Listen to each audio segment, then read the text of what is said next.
Hi ನಮಸ್ತೆ ವೀಕ್ಷಕರೇ, ಇವತ್ತು ವ್ಯಾಪಾರ ಅಭಿವೃದ್ಧಿಗೆ ನೀವು ಕೇಳಿದ್ದೀರಾ, ನಾನು ಹೇಳಿದ್ದೀನಿ. ಏರ್ ಸಿಂಗ್ ಅದು ತಮಿಳ್ನಾಡಲ್ಲಿ ಸಿಗ್ತಕ್ಕಂಥ ಮೂಲಿಕೆ. ಸೊ ನಮಗೆ ತೋರಿಸಿದ್ದೀನಿ, ವಿಚಾರ ಮಾಡಿ. ಗ್ರಂಥಿಕೆ ಅಂಗಡಿಗಳಲ್ಲೂ ಕೆಲವು ಸಿಗ್ತಾರೆ, ಕೆಲವರು ಅಲ್ಲಿ ಇಲ್ಲಿ ವ್ಯಾಪಾರ ಮಾಡ್ತಿರ್ತಾರೆ.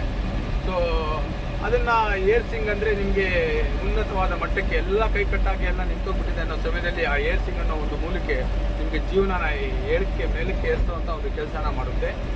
ಯಾರು ನನಗೆ ಕಾಮೆಂಟ್ ಹಾಕಿದ್ರು, ನೀವು ಬಾಬಾಜಿ ಡೊಂಗಿ ಬಾಬಾಜಿ ಹಾಗೆ ಬೇಕು ಅಂತ.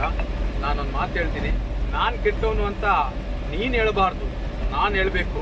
ನಾನು ಕೆಟ್ಟವನು ಅಂತ ಹೇಳೋ ಅಷ್ಟು ಒಳ್ಳೆಯವನು ನೀನಲ್ಲ. ಆಮೇಲೆ ನನ್ನ ಹತ್ರ ಯಾರ್ಯಾರು ತಾಯ್ತಾ ಚಕ್ರಗಳು ತೊಗೊಂಡಿರ್ತೀರೋ ಅವ್ರು ಹೇಳಬೇಕು, ಹೌದು ಇದು ಕೆಲಸ ಮಾಡ್ತಾ ಇಲ್ಲ ನೀವು ಡೊಂಗಿ ಅಂತ. ಆವಾಗ ನಾನು ಅವ್ರಿಗೆ ಹೇಳ್ತೀನಿ. ನಾನು ಯಾರಾದರೂ ನನ್ನ ಹತ್ರ ತೊಗೊಂಡ ವ್ಯಕ್ತಿಗಳಿಗೆ ಫೋನ್ ಎತ್ತಿದೆ, ಸೊ ಯಾರ್ದು ದುಡ್ಡು ಇಸ್ಕೊಂಡ್ಮೇಲೆ ಮೋಸ ಮಾಡಿರೋ ಇತಿಹಾಸ ಇದ್ದರೆ ಅಂಥವಕ್ಕೆ ನೀವು ಹೇಳಿ, ನಾನು ಒಪ್ಕೋತೀನಿ. ನಾನು 100-200 ರೂಪಾಯಿ 500 ರೂಪಾಯಿ ತೊಗೊಂಡು ನಿಮಗೆ ಏನು ಮೋಸ ಮಾಡಲಿ? ನಾನೇ ದುಡ್ತಿದ್ದೀನಿ ಸ್ವಾಮಿ, ದಿನ 5-10 ಸಾವಿರ ನಾನೇ ಬಿಸ್ನೆಸ್ಸಲ್ಲಿ ದುಡಿತೀನಿ, ಇಂದು 100-200 ರೂಪಾಯಿ ತೊಗೊಂಡು ನಾನೇನು ಮಾಡಲಿ? ಅಂದರೆ ಒಂದು ಅಂಕಿ ಅಂಶ ಇರಬೇಕು. ಯಾವುದೇ ಒಂದು ದೇವರಿಗೆ ಹೋದಾಗ ನಮ್ಮದು ತಪ್ಪಾಯಿತು ಅಂದರೆ ಬರೀ ಬಾಯಲ್ಲಿ ಹೇಳಿದ್ರೆ ಕೇಳಲ್ಲ. ಆ ದೇವರಿಗೆ 11 ರೂಪಾಯಿನೋ 1 ರೂಪಾಯಿನೋ ಆ ದೇವರ ಸೆರಗಲ್ಲಿ ಕಾಣಿಕೆನ ಕಟ್ಟಬೇಕು. ನನ್ನ ತಪ್ಪಾಯ್ತಮ್ಮ ಕ್ಷಮಿಸು ಅಂತ. ಆಗ ಸಮೇತ ದೇವರು ಸಮೇತ ಕ್ಷಮಿಸುತ್ತೆ. ನೀನು ಕೊಡೋ ದುಡ್ಡಿಗಲ್ಲ, ಆ ದುಡ್ಡಲ್ಲಿ ನಿನ್ನ ಬೆವರಿನ ರಕ್ತ ಶನಿ ಸೇರಿ ಏನು ಆ ದೇವರಿಗೆ ಒಂದು ಕ್ಷಮಾಪಣೆಯನ್ನ ಕಾಣಿಕೆ ಅಂತ ಕಟ್ತಿರಲ್ಲ, ಅಲ್ಲಿ ನಿಮಗೆ ಕ್ಷಮೆ ಸಿಗುತ್ತೆ. ಹಾಗೆ ಏನೇ ಒಂದು ಮೂಲಿಕೆ ತಗೊಂಡಾಗಲೂ ಅದಕ್ಕೆ ಒಂದು ಅಂಕಿಅಂಶ ಅಂತ ಇರುತ್ತೆ. 1 ಲಕ್ಷ ಕೇಳ್ತಾ ಇಲ್ಲ, 2 ಲಕ್ಷ ಕೇಳ್ತಿಲ್ಲ, 5 ಲಕ್ಷ ಕೇಳ್ತಾ ಇಲ್ಲ.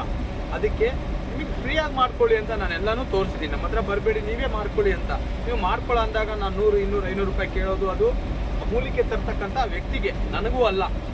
ಹಂಗಾಗಿಬಿಟ್ಟು ಸೊ ಯಾರು ಅನ್ಯಥಾ ತಪ್ಪಾಗಿ ಭಾವಿಸ್ಬೇಡಿ. ಇಂಥ ಡೊಂಗಿ ಮೆಸೇಜ್ ಮಾಡ್ತಕ್ಕಂಥವ್ರಿಗೆ ಸೊ ನೀವೇ ನಮ್ಮ ಯಾರಾದರೂ ಇರ್ತಕ್ಕಂಥ ಕಸ್ಟಮರ್ ನೀವೇ ಉತ್ತರ ಕೊಟ್ಬಿಡಿ. ಇನ್ಮೇಲೆ ನಾನು ಕೊಡೋಕೆ ಹೋಗೋದಿಲ್ಲ, ಹೇಳಿದ್ದೀನಿ ನಾನು. ಯಾಕಂದರೆ ನನ್ನ ಕೆಟ್ಟವನನ್ನಷ್ಟು ಒಳ್ಳೆಯವನು ಅವನಲ್ಲ. ಹಂಗಾಗಿಬಿಟ್ಟು ಅಂಥವ್ರಿಗೆ ಒಂದು ಇರಲಿ ವಿಚಾರ. ನಾನು ಯಾವ ಕಾಮೆಂಟ್ಸಿಗೂ ನಾನು ಯಾವುದಕ್ಕೂ ನಾನು ಉತ್ತರ ಕೊಡದೇ ಇರಲ್ಲ. ಯಾಕೆ ಅಂದರೆ ನಾನು ನೋಡೋಕ್ಕೆ ಸ್ವಲ್ಪ ಸಮಯ ಸಿಕ್ಕಾಗ ನಾನು ನೋಡಿದ್ರೆ ಖಂಡಿತವಾಗ್ಲೂ ಆ ಕಾಮೆಂಟಿಗೆ ಉತ್ತರ ಕೊಟ್ಟೇ ಕೊಡ್ತೀನಿ. ಅದು ಒಳ್ಳೇದಿದ್ರು ಕೊಡ್ತೀನಿ, ಕೆಟ್ಟದಿದ್ರು ಕೊಡ್ತೀನಿ. ಯಾಕೆಂದರೆ ನಾವು ತಪ್ಪು ಮಾಡಿಲ್ಲ ಅಂದಮೇಲೆ ಇನ್ನೊಬ್ರಿಗೆ ಯಾಕೆ ಹೆದರಬೇಕು? ನಾವು ಸರಿ ದಾರ್ಗದಲ್ಲಿದ್ದಾಗ ಇನ್ನೊಬ್ರಿಗೆ ಯಾಕೆ ಹೆದರಬೇಕು? ನಿಮ್ಮ ಹತ್ರ ಕಸ್ಕೊಂಡು ನಿಮಗೆ ಮೋಸ ಮಾಡಿದರೆ ಹೆದರಬೇಕು. ನಾವು ಅದು ಮಾಡಲ್ಲ ಅಂದಮೇಲೆ ನಿಮ್ಗೆ ಯಾಕೆ ಹೆದರಬೇಕು ಅಲ್ವಾ? ಹಾಗಾಗಿ ನಾನು ಈ ಪ್ರಕೃತಿಯಲ್ಲಿ ನನಗೆ ತಿಳಿದಿರ್ತಕ್ಕಂಥದ್ದು ಇನ್ನೊಬ್ರಿಗೆ ಉಪಯೋಗ ಆಗಲಿ ಅಂತ ಹೇಳ್ತಾ ಇದ್ದೀನಿ. ನೀವು ಮಾಡ್ಕೊಳ್ಳಿ, ನಮ್ಮ ಹತ್ರ ಬರಬೇಡಿ. ನೀವು ಮಾಡ್ಕೊಳ್ಳಿ, ನೀವು ಚೆನ್ನಾಗಿರಿ. ಸೊ ದಾರಿ ಇಂಥ ಮೂಲಿಕೆಯಿಂದ ಕೆಲಸ ಮಾಡುತ್ತೆ ಅಂತ ಹೇಳ್ತಾ ಇದ್ದೀನಿ. ಉಪಯೋಗಿಸ್ಕೊಳ್ಳಿ. ಒಂದು ಮಾವಿನ ಮರಕ್ಕೆ ಒಬ್ಬ ಕಲ್ಲು ಹೊಡೆದಟ್ಟಿಗೆ ಬೀಳುತ್ತೆ, ಇನ್ನೊಬ್ಬ 10 ಕಲ್ಲು ಹೊಡೆದ ಮೇಲೆ ಬೀಳುತ್ತೆ. ಹಾಗೆ ಒಬ್ರಿಗೆ ಫಾಸ್ಟಾಗಿ ಆಗ್ಬೋದು ಕೆಲಸ, ಒಬ್ರಿಗೆ ಲೇಟಾಗಿ ಆಗ್ಬೋದು. ಅಷ್ಟು ಬಿಟ್ಟರೆ ಖಂಡಿತವಾಗ್ಲೂ ಕೆಲಸ ಆಗುತ್ತೆ. ಇಷ್ಟೆಲ್ಲ ಯಾಕ್ರಿ? ದೇವ್ರು ಕಾಣುತ್ತಾ, ದೇವ್ರು ಇದಾನ ಅನ್ನೋ ಪ್ರಶ್ನೆಗೆ ಸ್ವಾಮಿ ಕರೆಂಟ್ ವೈರಲ್ಲಿ ನಿಮಗೆ ಕರೆಂಟ್ ಕಾಣುತ್ತಾ? ಮುಟ್ಟಿದ್ರೆ ತಾನೇ ಗೊತ್ತಾಗೋದು. ಹಂಗೆ ನೀವು ಇವಾಗ ನಾನು ಗಡ್ಡ ಬಿಟ್ಟಿದ್ದೀನಿ, ಹೋಗಿ ಕಟಿಂಗ್ ಶಾಪಲ್ಲಿ ನಿಂತ್ಕೊಂಡ್ರೆ ಬರೀ ನಿಮಗೆ ಶೇವಿಂಗ್ ಮಾಡ್ತೀನಿ ಅಂತ ಕರಿತಾನ ಅವನು?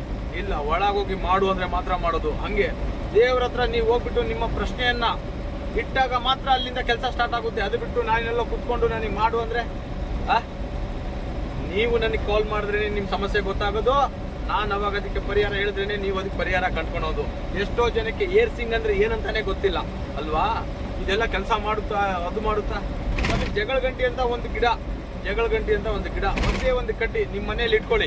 1 ವಾರದ ಮೇಲೆ ನಿಮ್ಮ ಮನೇಲಿ ಚೆನ್ನಾಗಿದ್ಬಿಟ್ರೆ ನಾನು ನಿಮಗೆ ಕೇಳಿದ್ ಕೊಡ್ತೀನಿ. ನೀವು ಯಾವ ಮಂತ್ರನೂ ಬೇಡ, ತಂತ್ರನೂ ಬೇಡ, ಯಂತ್ರನೂ ಬೇಡ. ಬರೇ ಒಂದೇ ಒಂದು ಕಡ್ಡಿ, ಜಗಳ ಗಂಟಿಯನ್ನು ಒಂದು ಕಡ್ಡಿ ಇಟ್ಕೊಳಕ್ಕಾಗುತ್ತಾ? ಇಟ್ಕೊಂಡು ನೋಡ್ತೀರಾ? ಕೊಡ್ಲಾ? ನನ್ನ ಹತ್ರನಿಲ್ಲ, ತಕ್ಕೊಡ್ಬೇಕು ನಿಮಗೆ. ತಂದು ನಿಮ್ಮ ಹತ್ರ ಹೋಗಿ ತಗೊಂಡೋಗಿ ಇಟ್ಕೊಳ್ಳಿ. ಯಾರ್ಯಾರು ಬ್ಯಾಡ್ ಕಾಮೆಂಟ್ ಮಾಡ್ತಿರಲ್ಲ ಅವ್ರು ಇಟ್ಕೊಳ್ಳಿ. ನೋಡಿ, ಏನು ಆಗಲಿಲ್ಲ ಅಂದರೆ ಹೌದಪ್ಪ ಹುಲಿಯಾ ಅಂತ ಹೇಳ್ಬಿಡ್ತೀನಿ ನಾನು. ಎಲ್ಲ ಬೇಡ ಸ್ವಾಮಿ. ನಂಬಿರೋರಿಗೆ ನಾನು ಉತ್ತರ ಕೊಡೋದು. ನಂಬದೇ ಇರೋರಿಗೆ ನಾನು ಬನ್ನಿ ನಿಮಗೆ ಪರೀಕ್ಷೆ ಮಾಡಿ ನಿಮ್ಮನ್ನ ನಂಬಿದ ಮೇಲೆ ಹೌದಪ್ಪ ಅಂತೇಳಿ ಅಲ್ಲೆಲ್ಲವೂ ನೀವು ನಂಬಿಕೆ ಬರಲಿಲ್ಲ ಅಂದರೆ ಸೊ ನೀವು ಅವಾಗ ಮಾಡಿ ಹೌದಪ್ಪ ನಾನು ನೀವು ನಂಬಿಸ್ಲಿಲ್ಲ, ನಂದು ತಪ್ಪಿದೆ ಅಂತ ನಾನೇ ಓಪನ್ ವಿಡಿಯೋ ಚಾಲೆಂಜ್ ಮಾಡ್ತೀನಿ ಅಲ್ವಾ? ಹಾಗಾಗ್ಬಿಟ್ಟು ಒಳ್ಳೇದಕ್ಕೆ ಬಳಸ್ಕೊಳ್ಳಿ. ನೀವು ಕೊಡ್ತಕ್ಕಂಥ 100-200-500 ರೂಪಾಯಿಗೆ ನಾನೇನು ಬಿಲ್ಡಿಂಗ್ ಕಟ್ಟಿಬಿಡಲ್ಲ. ಅದು ಮೂಲಿಕೆ ತರ್ತಕ್ಕಂಥ ವ್ಯಕ್ತಿಗೆ ಕೊಡ್ತಕ್ಕಂಥ ಒಂದು ಸಂಭಾವನೆ ಅಷ್ಟೇ. ಹಾಗಾಗ್ಬಿಟ್ಟು ಒಳ್ಳೇದಾಗಲಿ. ಏರ್ ಸಿಂಗ್ ಅನ್ನೋ ಒಂದು ಮೂಲಿಕೆ ತುಂಬ ಎತ್ತರವಾಗಿ ಬೀಳುತ್ತೆ. ಆ ಏರ್ ಸಿಂಗಲ್ಲೇ ಇಳಿಸಿಂಗ್ ಅನ್ನೋದೊಂದು ಇರುತ್ತೆ, ಅದನ್ನು ಮಾತ್ರ ಮುಟ್ಟಬೇಡಿ. ಎಂಥ ವ್ಯಕ್ತಿ ದೊಡ್ಡ ಸ್ಥಾನದಲ್ಲಿದ್ದರೂ ಇಳಿಸಿಂಗ್ ಏನಾದರೂ ಅವನು ತಂದು ಇಟ್ಬಿಟ್ಟ ಮನೆಯಲ್ಲಾದರೆ ಅವನು ಸಂಪೂರ್ಣವಾಗಿ ಒಂದೇ ವರ್ಷದಲ್ಲಿ ಸಂಪೂರ್ಣ ನಾಶ ಆಗೋಗ್ಬಿಡ್ತಾನೆ. ಅದರಲ್ಲಿ 2 ಮೂಲಿಕೆ ಇರೋದು, ಒಂದು ಏರ್ ಸಿಂಗು, ಒಂದು ಇಳಿಸಿಂಗು.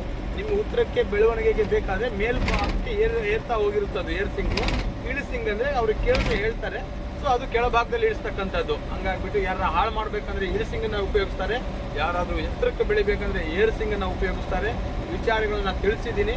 ಎಲ್ಲ ವಿಚಾರಗಳನ್ನ ನಾನು ಫೋನಲ್ಲಿ ನೂರಾರು ಮಾಧ್ಯಮಗಳು ನೋಡ್ತಿರೋ ಜನಕ್ಕೆ ತಿಳಿಸೋಕ್ಕಾಗೋದಿಲ್ಲ. ನಿಮ್ಮ ಹತ್ರ ಇರ್ತಕ್ಕಂಥ ಸಮಸ್ಯೆಗಳಿಗೆ ಫೋನ್ ನಂಬರ್ ಕೊಟ್ಟಿರ್ತೀವಿ.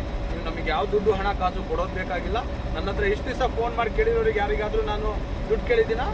ನಾನು ನಿಮ್ಮ ಪರಿಹಾರ ಹೇಳ್ತೀನಿ. ನಿಮ್ಮ ಪರಿಹಾರ ನಿಮ್ಗೆ ಹೇಳ್ಬೇಕಂದ್ರೆ ನೀವು ದುಡ್ಡು ಕೊಡ್ರಿ ಅಂತ ಕೇಳಿದ್ದೀನ? ಇದ್ರೆ ಕಾಮೆಂಟ್ ಹಾಕಿ. ನನ್ನ ತಾಯ್ತಕ್ಕೆ, ನನ್ನ ಗಿಡಮೂಲಿಕೆಗೆ ಮಾತ್ರ ನಾನು ದುಡ್ಡು ಕೇಳಿದ್ದೀನಿ. ಯಾಕೆಂದರೆ ಆ ವನಸ್ಪತಿಗಳು ತರೋದು ಸುಮ್ಮನೆವಲ್ಲ. ಪೆಟ್ರೋಲು ಡೀಸೆಲ್ ಖರ್ಚು ಅಷ್ಟೆಲ್ಲ ದೂರ ಹೋಗಿ 5-6 ಜನ ಮತ್ತೆ ರಾತ್ರಿ ಎಲ್ಲ ಹಂಗೂ ಕಷ್ಟಪಟ್ಟು ತಂದಿರ್ತಾರೆ. ಅವರಿಗೆ ಒಂದು 100, 200, 500 ರೂಪಾಯಿನೂ ಇಲ್ಲ ಅಂದರೆ ಹೇಗೆ ಮಾಡೋಕ್ಕಾಗುತ್ತೆ? ಹೌದಾ? ಒಂದು ಹೋಟ್ಲಲ್ಲಿ 106 ಜನಕ್ಕೆ ಊಟ ಹಾಕ್ತಿರ್ತಾನೆ. ಯಾರೋ ಒಬ್ಬ ಹೋಗಿ ಒಂದು ಊಟನ ತಿಂದ್ಬಿಟ್ಟು ಈ ದುಡ್ಡು ನಾಳೆ ಕೊಡ್ತೀನಿ ಅಂದರೆ ಅವ್ನು ಒಂದು ದಿವಸ ಸಾಯಿ ಹೋಗ್ಬೋದು. ನಾಡ್ದು ಮತ್ತೆ ಅದೇ ಅಂದ್ರೆ ಕೇಳ್ತಾನೆ, ನಾನು ಇಷ್ಟೇ ಊಟ ಮಾಡಿಸಿದ್ಯಾ, ಏನೋ 1-2-3 ಇಡ್ಲಿಗೆ ನೀನು ಈ ಥರ ಮಾತಾಡ್ತಿದ್ಯಲ್ಲ ಅಂದರೆ ಕೇಳ್ತಾರ ಅಲ್ವಾ? ಹಾಗೆ ಇಲ್ಲಿ ಯಾವುದನ್ನು ಫ್ರೀಯಾಗಿ ಕೊಡೋಕೆ ಬರೋದಿಲ್ಲ. ಫ್ರೀಯಾಗಿ ಕೊಟ್ಟರೆ ತಲೆಯಲ್ಲಿರೋ ಕೂದಲು ಸಾಕಾಗಲ್ಲ. ಹಂಗಾಗ್ಬಿಟ್ಟು ಒಂದು ಅಂಕಿ ಅಂಶದಲ್ಲಿ ಕೊಡಬೇಕು, ಅವರಿಗೂ ಕಷ್ಟವಾಗಬಾರ್ದು. ಸೊ ನಾವು ತಂದಂಥ ನಮಗೂ ಕೂಡ ಅವರು ಕೊಟ್ಟಿರೋದು ನಾವು ಅವ್ರಿಗೆ ಮೋಸ ಮಾಡಿದೀವಿ ಅಂತ ಅನ್ನಿಸ್ಬಾರ್ದು. ಆ ಉದ್ದೇಶಕ್ಕೆ ಮಾಡಿರ್ತೀವಿ. ನಾನಿಲ್ಲಿ ಯಾವುದೋ ದುಡ್ಡು ಮಾಡೋ ಉದ್ದೇಶಕ್ಕೆ ನಾನು ಮಾಡ್ತಾ ಇಲ್ಲ. ನನಗೆ ಏನಪ್ಪ ಅಂದರೆ 10 ಜನಕ್ಕೆ ಒಳ್ಳೆಯದಾಗಿ ಹರಿಸಿದ್ರೆ ಅದು ನಮ್ಮ ಭಾಗ್ಯ ಅಂತ ನೆನೆಸೋದು ನಾನು. 200 ವರ್ಷಗಳ ಕಾಲ ಒಬ್ಬರು ಸಾಧುಗಳು ಬದುಕಿದ್ರು. ಒಬ್ಬರು ಪ್ರಶ್ನೆ ಮಾಡ್ತಾರೆ, 200 ವರ್ಷ ಬದುಕಿದ್ದೀರಾ, ಏನು ಸಾಧನೆ ಅಂತ. ಆದರೆ ಅವ್ರು ಯಾರಿಗೂ ವಿದ್ಯೆ ಕಲಿಸ್ಕೊಡದೇ ಇರೋದ್ರಿಂದ ಅದು ಏನೂ ಸಾಧನೆ ಇರೋದಿಲ್ಲ. ಹಂಗಾಗ್ಬಿಟ್ಟು ಅವರು ಜೀವ ಸಮಾಧಿ ಆಗಿಬಿಡ್ತಾರೆ. ಹಾಗೆ ಸಾಕಷ್ಟು ಉದಾಹರಣೆಗಳಿದೆ. ಅದಕ್ಕೆ ನಾವು ಕಲ್ತಿರೋಂಥ ಸಣ್ಣ ಪುಟ್ಟ ವಿಚಾರ ನಾನು ನಿಮಗೆ ತಿಳಿಸೋ ಪ್ರಯತ್ನ ಮಾಡಿದ್ದೀನಿ. ಹಂಗಾಗಿ ಆ ಸಣ್ಣ ಪುಟ್ಟ ವಿಚಾರದಲ್ಲಿ ನಿಮ್ಗೆ ಒಳ್ಳೇದಾದರೆ ಸಂತೋಷ, ಒಳ್ಳೇದಾಗಿಲ್ಲ ಅಂದರೆ ಒಳ್ಳೇದಾಗಕ್ಕೆ ಇನ್ನು ಯಾವುದಾದ್ರೂ ಒಂದು ಬೇರೆದು ಇರ್ಬೋದು ಮಾರ್ಗ.